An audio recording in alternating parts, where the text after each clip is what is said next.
กลุ่มภาษาถิ่นวัดภูพร้อมพื้นที่วัฒนธรรมจำปาสักเป็นสถานมรดกทางด้านวัฒนธรรมที่เต็มไปด้วยมนต์เสน่ห์แห่งศรัทธาและความลี้ลับมหัศจรรย์ท้าทายสำหรับการศึกษาค้นคว้าย้อนความสมบูรณ์ครบถ้วนทางด้านจิตวิญญาณแต่อดีตถึงปัจจุบันและกายภาพที่กลมกลืนจึงได้ถือคับห้องเข้าในบัญชีมรดกโลกทางด้านวัฒนธรรมอย่างสมเกียรติขององค์การยูเนสโกในท้ายปี 2001 ในแต่ละปีจะมีการเฉลิมฉลองที่เอิ่นกันว่างานนมัสการภาษาถิ่นวัดภูถือเป็นงานประเพณีที่สืบทอดกันมายาวนานแต่สมัยโบราณจนมาฮอดปัจจุบันโดยเฉพาะงานนมัสการภาษาถิ่นวัดภูปี 2025 ผ่านมาที่ได้จัดขึ้นระหว่างวันที่ 10-12 กุมภาพันธ์ 2025 ถึงแม้นว่างานดังกล่าวได้สิ้นสุดลงแล้วแต่ควันหลงของงานยังบ่ได้ห่างหายจากความประทับใจกลายเป็นความทรงจำให้กับผู้มาร่วมงานทั้งภายในและต่างประเทศตลอดผู้ติดตามข่าวผ่านทางโซเชียลมีเดียในทั่วสารทิศต่างก็ย่องย่อสรรเสริญว่าการจัดงานมีบรรยากาศยิ่งใหญ่อลังการสื่อได้ถึงเนื้อในและความหมายอย่างลึกซึ้งโดยเฉพาะแม้นการสืบทอดประเพณีวัฒนธรรมของศาสตร์ของท้องถิ่นส่งเสริมการท่องเที่ยวส่งเสริมเศรษฐกิจการวางแสดงและจำหน่ายสินค้าที่เป็นผลิตภัณฑ์ของท้องถิ่นตามนโยบายสอจ.ของรัฐบาลพิเศษในมือเปิดงานการบินโดรน590 ลำแสดงภาพประกอบแสงสีเสียงเล่าความเป็นมาของการก่อสร้างภาษาถิ่นวัดภูในเมื่อข้าวอดีตเกือบ 2,000 ปีผ่านมาการแสดงบทเรื่องในนิทานพื้นบ้านฮักสามเสาเท่าบะเจียงนางบะโลงละครย้อนยุคไขปริศนาการก่อสร้างภาษาถิ่นวัดภูและเรื่องราวของนางสิดายอดยิ่งผู้กตัญญูทั้งหมดล้วนแต่ได้สร้างความประทับใจหลงไหลในจินตนาการแห่งอดีตได้อย่างลึกซึ้งที่เป็นไฮไลท์ของการจัดงานซึ่งผู้เข้าร่วมบ่ต่ำกว่า 90,000 คนสำหรับปี 2026 การจัดงานนมัสการภาษาถิ่นวัดภูยิ่งมีความหมายความสำคัญกว่าเวลาใดหมดเพราะจัดขึ้นในท่ามกลางบรรยากาศแห่งการเฉลิมฉลองใหญ่3 วันประวัติศาสตร์ของพรรคของศาสตร์เช่นวันสั่งตั้งพรรคประชาชนปฏิวัติลาวครบรอบ 70 ปีวันสถาปนาสาธารณรัฐประชาธิปไตยประชาชนลาวครบรอบ 50 ปีและวันคล้ายวันเกิดประธานไกรสอนพรหมวิหารครบรอบ105 ปีและครบรอบ25 ปีที่คุมภาษาถิ่นวัดภูพร้อมพื้นที่วัฒนธรรมจำปาสักเข้าเป็นมรดกโลก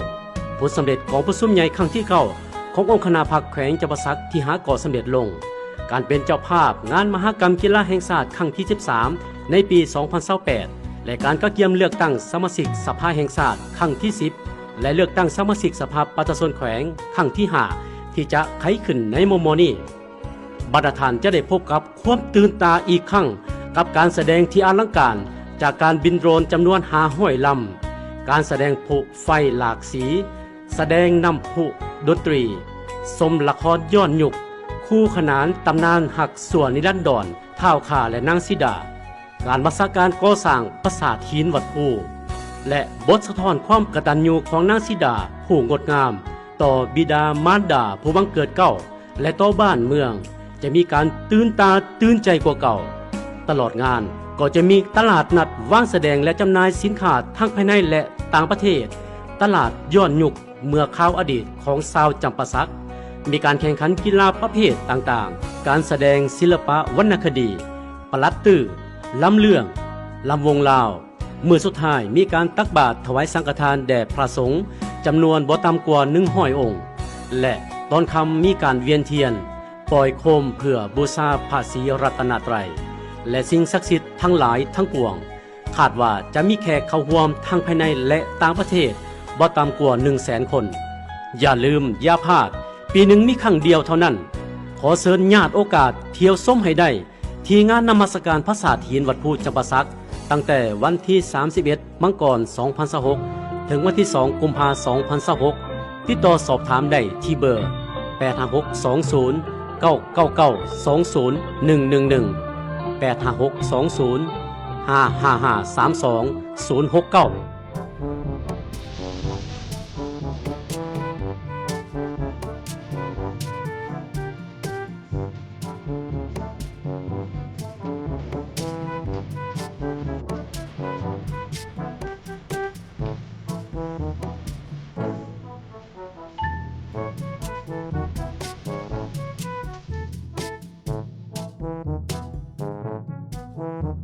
ขวงจำปาสักจัดงานต้อนรับปีใหม่สากลคศ2026อย่างคึกคืนงานส่งท้ายปีเก่าคศ2025ต้อนรับปีใหม่สากลคศ2026แขวงจำปาสักได้จัดขึ้นในค่ำคืนของวันที่31ธันวาคม2025อยู่บริเวณแคมป์ของนครปักเซโดยการเข้าร่วมของฐานปริญญาเอกอรุณไซศูนย์นราชกรรมการศูนย์กลางภาคเลขาคณะบริหารงานภาคแขวงจำปาสักฐานปริญญาเอกสุขสวรรค์วิไลวงศ์ห้องเลขาภาคแขวงประธานคณะกรรมการปกครองแขวงมีกงสุลใหญ่แห่งสาธารณรัฐสังคมนิยมเวียดนามประจำ4แขวงภาคใต้ลาวกงสุลใหญ่แห่งราชอาณาจักรกัมพูเชียประจำ5แขวงภาคใต้ลาวพร้อมด้วยการนำแขวงการนำแผนกการกรมกองอ้อมข้างแขวงการนำนครปักเซนักธุรกิจผู้ประกอบการและมวลชนแขวงจำปาสักเข้าร่วมการจัดงานเฉลิมฉลองส่งท้ายปีเก่าคศ2025ต้อนรับปีใหม่คศ2026ที่สวนสาธารณะแคมป์ของนครปักเซแขวงจำปาสักครั้งนี้แม่นคณะกรรมการปกครองแขวงจำปาสักคณะกรรมการปกครองนครปักเซและกลุ่มบริษัทจำปาคำร่วมกันจัดขึ้นจุดประสงค์ก็เพื่อเป็นการยกระดับงานเฉลิมฉลองส่งท้ายปีเก่าคศ2025ต้อนรับปีใหม่คศ2026ที่นครปักเซให้มีบรรยากาศที่เบิกบานม่วนซื่นสร้างสีสันอันใหม่เพื่อดึงดูดนักท่องเที่ยวจากต่างประเทศจากบรรดาแขวงอยู่ภายในประเทศให้มาท่องเที่ยวภายในงานก็คือนครปักเซให้หลายขึ้นทางเป็นการส่งเสริมการซื้อการขายของพ่อแม่ประชาชนชาวนครปักเซเว้ารวมเว้าเฉพาะก็คือชาวแขวงจำปาสักตามทิศสร้างเศรษฐกิจเอกราชเป็นเจ้าตนเองในระยะใหม่ภายในงานมีหลายกิจกรรมค้าขายเครื่องลิ้นห้านขายอาหารเครื่องดื่มงานแสดงคอนเสิร์ตของนักศิลปินจากภายในและต่างประเทศประกอบมีวงปากเซแบนทูวง Whatever What Twins เกสโนวาและยังโฮมจากประเทศไทยโอกาสเข้าร่วมงานเฉลิมฉลองส่งท้ายปีเก่าคศ2025และต้อนรับปีใหม่สากลคศ2026นี้ฐานปริญญาเอกอรุณไซศูนย์นราชกรรมการศูนย์กลางภาคเลขาคณะบริหารงานภาคแขวงจำปาสักได้ให้เกียรติมีคำเห็นและอวยพรใส่ให้การนำภาครัฐทั้งศูนย์กลางและท้องถิ่นพนักงานทหารตำรวจนักธุรกิจผู้ประกอบการประชาชนลาวบรรดาเผ่าชาวต่างดาวและชาวต่างประเทศที่ดำรงชีวิตทำมาหากินอยู่แขวงจำปาสักจงมีความสุขแข็งแรงพร้อมกันสร้างสาพัฒนาแขวงจำปาสักและพัฒนาชีวิตการเป็นอยู่ให้นับมือนับดีขึ้นโชคดีมีไส้ตลอดปีใหม่และตลอดไปจากนั้นก็เข้าร่วมนับถอยหลังเขาดาวตอนท้ายก็ได้มีการจุดพลุไฟเฉลิมฉลองจำนวน100 ลูกการจัดกิจกรรมเฉลิมฉลองงานส่งท้ายปีเก่าคศ2025และต้อนรับปีใหม่สากลคศ2026ในครั้งนี้เป็นงานที่ยิ่งใหญ่ระดับประเทศและมีมวลชนเข้าร่วมเป็นจำนวนหลวงหลายปีใหม่สากล2026เริ่มขึ้นในตอนค่ำของวันที่30ธันวาคมอยู่ที่สวนสาธารณะแคมป์ของนครปักเซท่านสุขวิสัยศรีสมหวังประธานคณะกรรมการปกครองนครปักเซได้กล่าวเปิดงานว่าการจัดกิจกรรมงานเฉลิมฉลองส่งท้ายปีเก่าคศ2025และต้อนรับปีใหม่คศ2026ในครั้งนี้แม่นปฏิบัติตามข้อตกลงของคณะกรรมการปกครองแขวงและคณะกรรมการปกครองนครปักเซร่วมกับกลุ่มบริษัทจำปาคำได้จัดกิจกรรมเฉลิมฉลองงานส่งท้ายปีเก่าคศ2025และต้อนรับปีใหม่คศ2026จุดประสงค์ก็เพื่อเป็นการยกระดับงานเฉลิมฉลองส่งท้ายปีเก่าปี2025และต้อนรับปีใหม่ปี2026ที่นครปักเซให้มีบรรยากาศที่เบิกบานม่วนซื่นคึกคืนสร้างสีสันอันใหม่เพื่อดึงดูดนักท่องเที่ยวจากต่างประเทศจากบรรดาแขวงอยู่ภายในประเทศให้มาท่องเที่ยวภายในงานก็คือนครปักเซให้หลายขึ้นทั้งเป็นการส่งเสริมการสื่อการขายของพ่อแม่ประชาชนชาวนครปักเซเว้ารวมก็คือชาวแขวงจำปาสักตามทิศสร้างเศรษฐกิจเอกราชเป็นเจ้าตนเองซึ่งงานนี้จัดขึ้นในวันที่30-31ธันวาคมซึ่งมีหลายกิจกรรมก็คือวันที่30ธันวาคมเป็นมื้อเปิดงานซึ่งมีกิจกรรมเครื่องลิ้นเด็กหน่อยต่างๆการตั้งบูธขายอาหารเครื่องดื่มงานแสดงคอนเสิร์ตของนักศิลปินจากภายในและต่างประเทศเริ่มแต่เวลา 19 โมงประกอบมีวงปากเซ่แบนด์1วง X Zero วงบอยมูดวงลิปตา และในวันที่31ธันวามีกิจกรรมค้าขายเครื่องเล่นร้านขายอาหารเครื่องดื่มงานแสดงคอนเสิร์ตของนักศิลปินจากภายในและต่างประเทศเริ่มแต่เวลา 19 โมงเป็นต้นไปประกอบมีวงปากเซ่แบนด์วง Whatever วง ทูเนนเกสโนวาและยังโอมจากประเทศไทยพิเศษในค่ำคืนของวันที่31ธันวาคณะนำของแขวงนครก็จะได้มาร่วมงานเฉลิมฉลองส่งท้ายปีเก่าและต้อนรับปีใหม่และร่วมนับถอยหลังเข้าดาวพร้อมทั้งอวยพรปีใหม่จากนั้นก็จะมีการจุดพลุไฟเฉลิมฉลองจำนวน50 ลูกสำหรับการจัดกิจกรรมเฉลิมฉลองในครั้งนี้ถือเป็นงานที่ยิ่งใหญ่ระดับประเทศมีมวลชนมาเข้าร่วมเป็นจำนวนหลวงหลายฉะนั้นขอเรียกร้องให้ทุกภาคส่วนจึงเป็นเจ้าการในการปฏิบัติระเบียบกฎหมายเฉลิมฉลองอย่างมีสติและความเป็นเจ้าการร่วมกันเป็นต้นแม่นเวียกงานรักษาความสงบปลอดภัยขอให้ทุกคนต้องเอาใจใส่ปฏิบัติอย่างเคร่งครัดการปฏิบัติกฎระเบียบจราจรเวลาเมาก็บ่ให้ขับรถและขับรถโดยบ่ใส่ความไวเกินขอบเขตจากนั้นก็ให้เป็นเจ้าการรักษาวัตถุสิ่งของที่มีค่าของตนในเวลามาร่วมงานเพื่อบ่ให้บุคคลบ่ดีฉวยโอกาสลักทรัพย์สินสิ่งของและอื่นๆ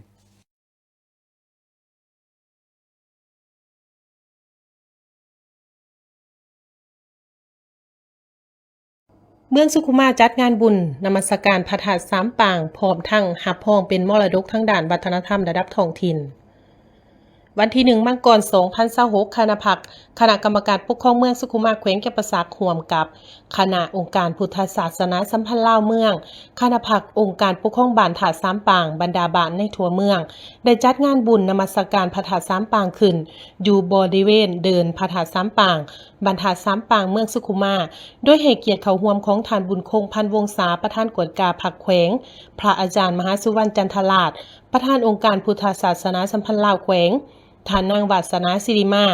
ประธานแนวรักษาศาสตร์แขวงท่านคำไต่แก้วประเสริฐเลขาคณะบริหารงานพรรคเมืองสุขุมามีการนำ8 เมืองการนำแผนกการกรมกองอ้อมขางแขวงพระเทรานุเทระบรรดาการนำของการอ้อมขางเมืองคณะพรรคการปกครองบ้านอ้อมขางพร้อมด้วยพ่อแม่ประชาชนภายในบ้านถาดสามปางและบ้านอ้อมขางเข้าร่วมในพิธีได้มีขบวนแห่ก่อนกำลังต่างๆซึ่งนำพาหน้าขบวนโดยขบวนพระสงฆ์สามเณรต่อด้วยขบวนคณะนำของแขวงเมืองการนำแผนกการต่างๆขบวนแห่ของเฒ่าแก่มนโทถือขันหมักเบ่งนุ่งถือสุภาพเหียบห้อยเก่าผมเบียงเพขบวนองค์การจัดตั้งบ้านและขบวนของนักเรียนอย่างคือคืนมวลซืน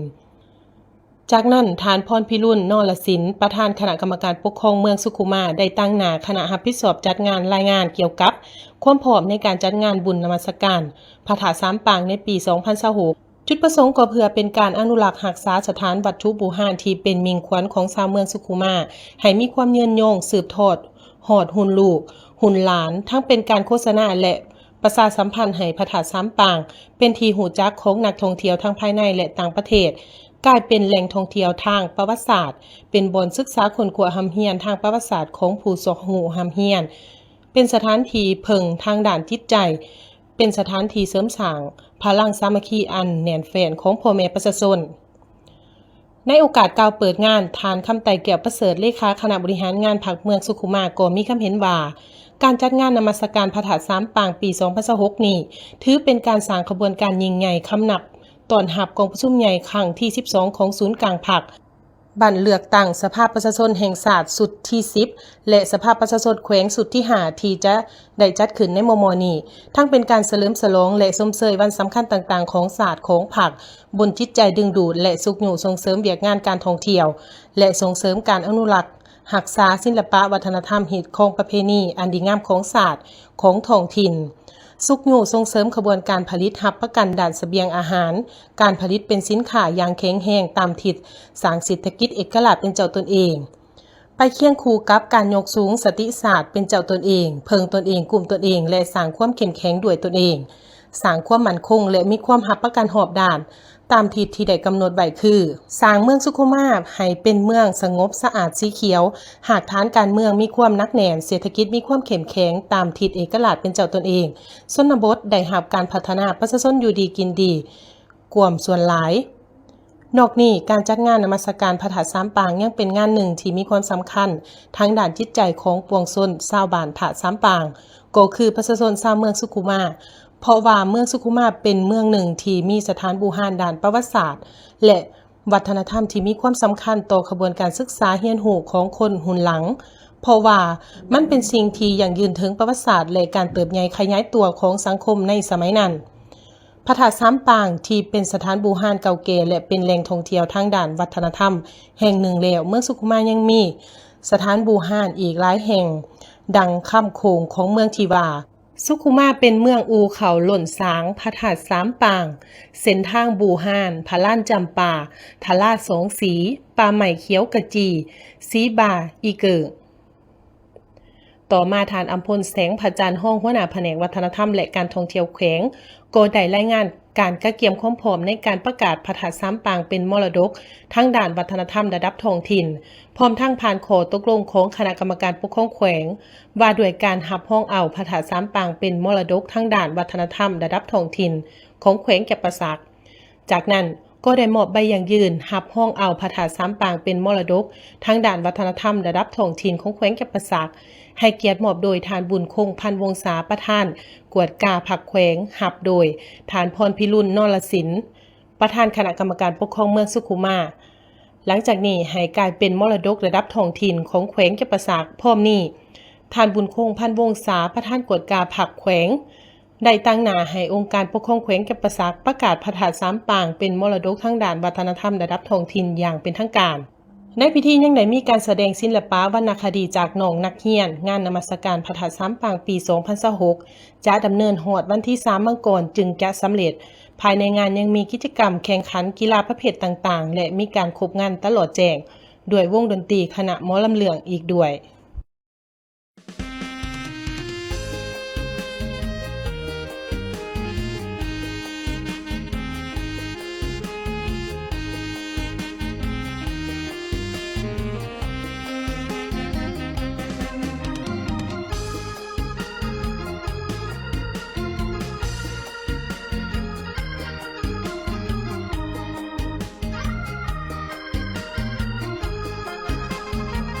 จำปาสักแห่งนี้เกียรติศักดิ์ศรีดังโกงกระเดืองฐานถิ่นหมู่เมืองอุดมดีหั่งมีพัฒนาเดินอุดมสมบูรณ์เวียกงานก่อสร้างหากฐานการเมืองแม่นพื้นฐานที่เป็นแนวหกยุทธศาสตร์สำคัญของพรรคเฮาทั้งเฉพาะหน้าและยาวนานทั้งเป็นพื้นฐานในการสร้างความมั่นคงให้แก่ระบอบประชาธิปไตยประชาชนสร้างปฐมปัจจัยก้าวขึ้นสู่จุดหมายสังคมนิยมตลอดระยะผ่านมาคณะพรรคคณะกรรมการปกครองแขวงได้ถือเอาเป็นเวียกยุทธศาสตร์ที่สำคัญและเอาใจใส่ต่อการนำพาสีนำเวียกงานก่อสร้างหากฐานการเมืองติดพันกับเวียกงานพัฒนาชนบทและแก้ไขความทุกข์ยากตามสีเหนือในสีขาดหมายอย่างแข็งแรง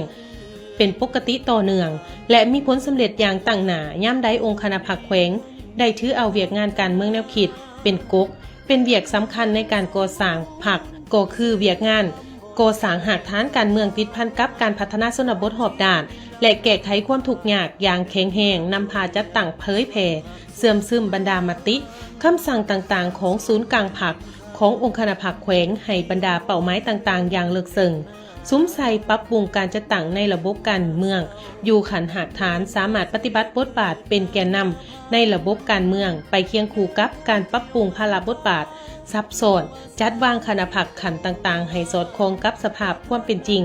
สามารถนำพาจัดตั้งปฏิบัติหน้าที่การเมืองที่มีผลสำเร็จในแต่ละระยะให้หากฐานนักแน่นการจัดตั้งพรรคมีความเติบใหญ่เข้มแข็งและสร้างได้หน่วยพรรคปลอดภัยเข้มแข็งนักแน่น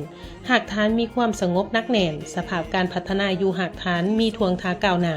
และขยายตัวอย่างมั่นเที่ยงคณะพรรคได้ซุ้มใส่แก้ไขความทุกข์ยากของประชาชนด้วยหลายรูปหลายวิธีการอันสำคัญแม่นได้สร้างและปรับปรุงกำลังการผลิตพัวพันการผลิตให้เข้มแข็งตามทิศเศรษฐกิจเอกราชและเป็นเจ้าตนเอง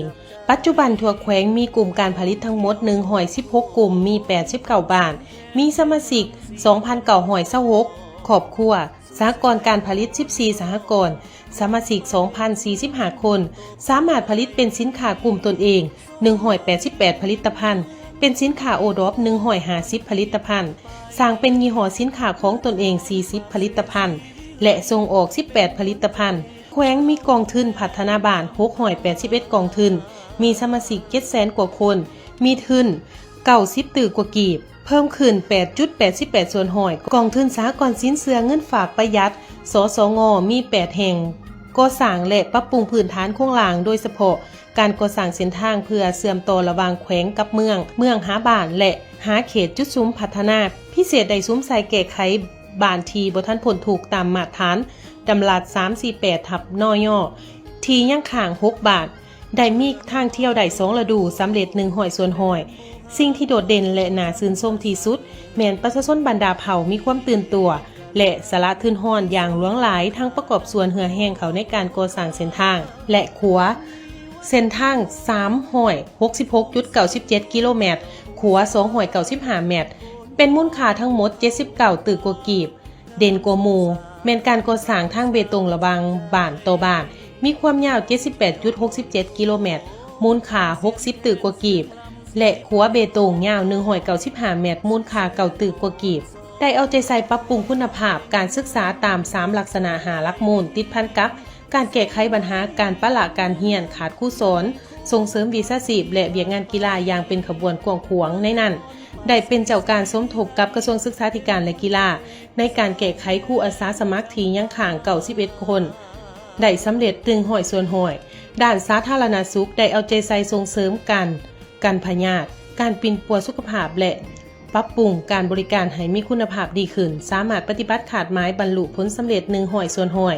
พิเศษได้สมทบกับกระทรวงสาธารณสุขญาติแยงขึ้นช่วยเหลือหลายกระดับโรงหมอแขวงเป็นโรงหมอภาคด้านวัฒนธรรมสร้างได้บ้านวัฒนธรรมกวม 98.44 ส่วนหอย6หอย32 บาทครอบครัววัฒนธรรมกวม 82.16 ส่วนหอย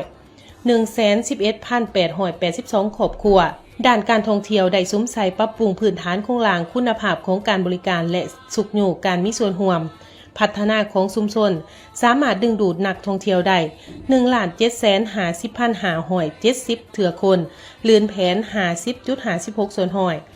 สร้างรายรับได้ทั้งหมด243 ล้านโลลาร์สหรัฐจากนั้นก็ได้เอาใจใส่ในการคุ้มครองแรงงานส่งเสริมการพัฒนาฝีมือแรงงานติดพันกับการสนองแรงงานให้แก่การผลิตและการบริการการจัดหาเวียกเหตุงานทำให้แรงงานภายในและส่งออกต่างประเทศ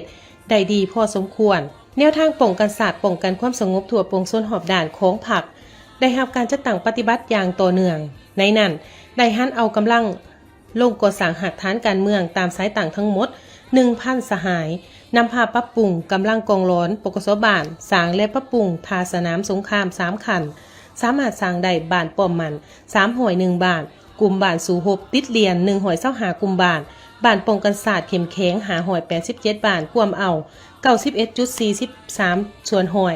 บ้านป้องกันความสงบดี6หอย11บ้านกวม 93.92 ส่วนหอยในนั้นอันบนเด่นสามารถรักษาบ้านป้องกันความสงบ3ปีโซนหาหอย50บ้านกวม 85.66 ส่วนหอยเฮ็ดให้ทั่วสังคมและประชาชนบรรดาเผ่าตื่นตัวประกอบส่วนพันธะเข้าในเวียกงานป้องกันศาสตร์ป้องกันความสงบรวมมูลค่า23ตึกกว่ากีบได้จัดตั้งการอบรมฮัดแอบซ้อมรบขันยุทธวิธีให้เป้าหมายต่างๆอย่างเป็นขบวนต่อเนื่องพร้อมกันนั้นคณะพรรคแต่ละขันได้ซุ้มใส่นำพาสกัดกั้นและแก้ไขปรากฏการณ์หย่อโถในสังคมด้วยมาตรการต่างๆอย่างเอาใจใส่ผ่านการจัดตั้งปฏิบัติโดยอิงตามผลของการประเมินมาตรฐานผลถูกและมาตรฐานพัฒนาตามดำรัส348ทับลบและคำแนะนำเลขที่05ทับพนแขวงจำปาสักสามารถนำพาสร้างได้ครอบครัวผลถูก 124,17 ครอบครัวกวม 97.8 ส่วนหอยยังเหลือครอบครัวบ่ผลถูกเพียงแต่ 2,706 ครอบครัวกวม 2.2 ส่วนหอยครอบครัวพัฒนา 113,411 ครอบครัวกวม 92.12 ส่วนหอยสร้างได้บ้านลุดพ้นจากความทุกข์ยากได้ทั้งหมด642บ้าน1หอยส่วนหอยและสร้างเป็นบ้านพัฒนาได้391บ้านเท่ากับ 60.90 ส่วนหอยได้สร้างบ้านใหญ่กลายเป็นตัวเมืองน้อยในชนบทได้ทั้งหมด24บ้านได้สร้างเมืองและนครผลถูก กลายเป็นหัวหน่วยเข้มแข็งหอบด่านได้100 ส่วนห้อยทั้งหมดนั้นได้ประกอบส่วนเฮ็ดให้แขวงจำปาสักประกาศเป็นแขวงหัวหน่วยยุทธศาสตร์ทั้งใดนำพาทดลองสร้างบ้านพัฒนาประชาชนอยู่ดีกินดีได้16 บ้านเพื่อหันเวียกงานก่อสร้างหากฐานการเมืองติดพันกับการพัฒนาชนบทหอบด่านและแก้ไขความทุกข์ยากในต่อหน้าคณะภาคคณะกรรมการปกครองและประชาชนชาวแขวงจำปาสักจะได้สืบต่อซุ้มใส่เพิ่มทวีเวียกงานการเมืองแนวคิดด้วยการปรับปรุงเวียกงานโฆษณาเผยแพร่ศึกษาอบรมเพื่อแน่ใจสร้างสติศาสตร์สติกฎหมายและสติการจัดตั้งสติพันธะความรับผิดชอบในสังคมและสติเป็นเจ้าด้วยหลายรูปการวิธีการที่สอดคล้องกับปัญหาและเป้าหมาย อุดมดีหั่งมีพัฒนา